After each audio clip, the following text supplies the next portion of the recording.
नमस्कार दोस्तों, मैं एक बार फिर से हाजिर हूँ एक नई वीडियो के साथ। आज की वीडियो एक सच्ची डरावनी कहानी पर आधारित है। अगर आपको ये वीडियो पसंद आती है तो इसे लाइक और शेयर करना मत भूलिएगा। और अभी तक अगर आपने इस चैनल को सब्सक्राइब नहीं किया है तो अभी कर लीजिएगा। तो चलिए इसी के साथ आज की इस वीडियो को शुरू करते हैं।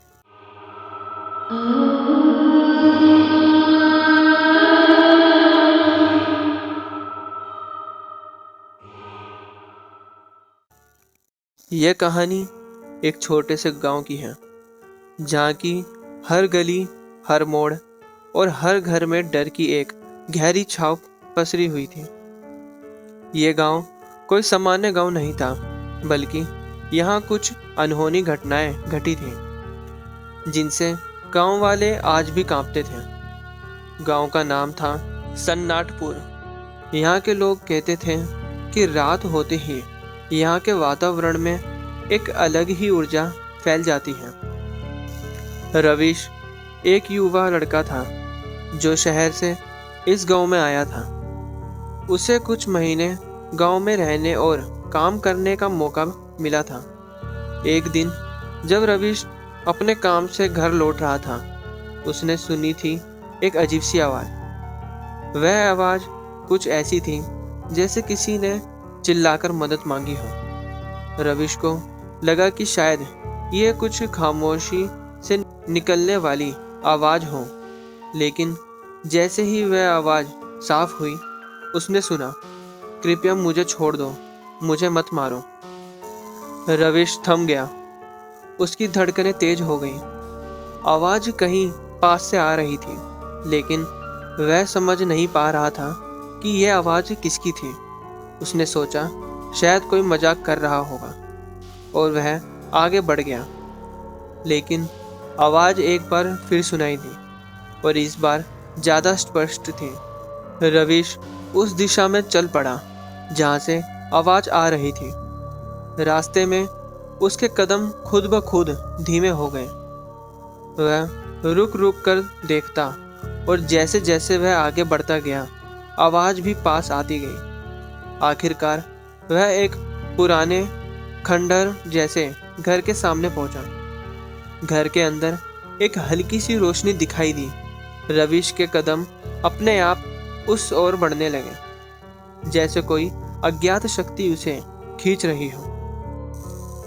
रवीश ने धीरे धीरे घर का दरवाजा खोला। अंदर एक धुंधली सी रोशनी थी और वहां एक बूढ़ी महिला बैठी हुई थी। उसकी आंखें पूरी तरह से सफ़ेद हो चुकी थी और उसकी शक्ल बेहद भयानक लग रही थी। वह बूढ़ी महिला अचानक मुड़ी और रवीश को घूरते हुए बोली, तुम नहीं बच पाओगे। रवीश कांपते हुए पीछे हटने लगा। तभी महिला ने कटा हुआ स्वर में कहा, तुम वही हो जिसे मैं ढूंढ रही हूँ। रवीश समझ नहीं पाया कि वह क्या कह रही है, लेकिन उसके मन में एक अजीब सा डर घर कर गया। वह बिना एक पल और बर्बाद किए उस घर से बाहर भाग गया, लेकिन उसका पीछा करती वह आवाज़ रुकने का नाम नहीं ले रही थी। रवीश घर लौटा, लेकिन उस दिन के बाद से उसकी हालत और भी खराब हो गई। उसे हर समय वह बूढ़ी महिला दिखाई देने लगी, कभी सपनों में, कभी अचानक ही सड़क पर। वह समझ नहीं पा रहा था कि यह सब क्या हो रहा था। रवीश ने गांव वालों से इसके बारे में पूछा, लेकिन वे सब कुछ चुप थे। जैसे ही उसने इस घटना का जिक्र किया, सभी उसके पास से खिसकने लगे। एक दिन जब रवीश गांव के बुजुर्गों से बात कर रहा था, एक व्यक्ति ने धीरे से कहा, यहाँ के लोग उस महिला को जानते हैं। वह माया थी, जो इस गांव की आखिरी जीवित आत्मा थी। ये सुनकर रवीश की आंखों के सामने अंधेरा छा गया। बुजुर्ग ने आगे कहा, माया का एक खौफनाक इतिहास था। कई साल पहले वह इस गांव में एक बेहद क्रूर और निर्दयी जादूगरनी थी। वह लोगों को अपनी शक्तियों से मार डालती थी रवीश को अब सब कुछ समझ में आने लगा। माया का नाम सुनते ही उसके दिल में एक ठंडी लहर दौड़ गई। वह जानता था कि अब वह खुद माया के जाल में फंस चुका था। गांव के कुछ लोग रवीश को यह सलाह देने आए थे कि उसे इस गांव से चले जाना चाहिए, लेकिन अब वह जान चुका था कि माया किसी को नहीं छोड़ती। वह अपने शिकार को ताज़िंदगी पीछा करती है। रवीश ने फैसला किया कि वह माया का सामना करेगा।